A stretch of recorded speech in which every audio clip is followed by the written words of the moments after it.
Good morning guys, magpapalit tayo ng shock absorber. Bumigay nung nagbiyahe kami ng Manila to Mindanao, vice versa. Ayan guys, sa front right.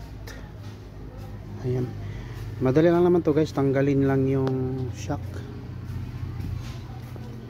dito saka dito, pagkatapos palitan.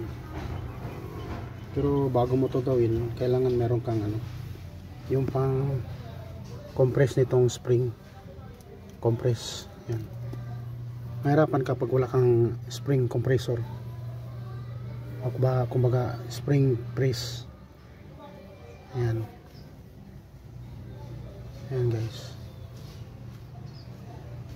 hindi ko na inisa-isa sa inyo kung paano tanggalin, basta madali lang to. Tanggalin lang yung bolts and nuts, stabilizer, dito sa taas yung mounting. Yan, pag natanggal yan, madali lang yan, basta kompleto ka ng tools. Yan. Okay guys, yan guys, nakita nyo yan, pressure, spring pressure regulator. Yan, i-press nyo yan. Yan, pag wala kang ganyan, mahihirapan ka kasi matigas yan at saka pumipitik yan pag persahin mo. Ayan guys,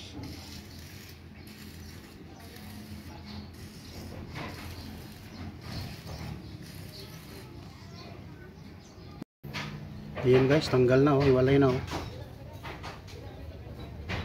Pag wala kang ganyang gamit, mahihirapan ka. Ayan guys, mounting, shock mounting, buti na lang hindi bearing, okay naman siya, sobrang manual. Ito yung papalit ko guys, Nitrotech, papalit ko na guys.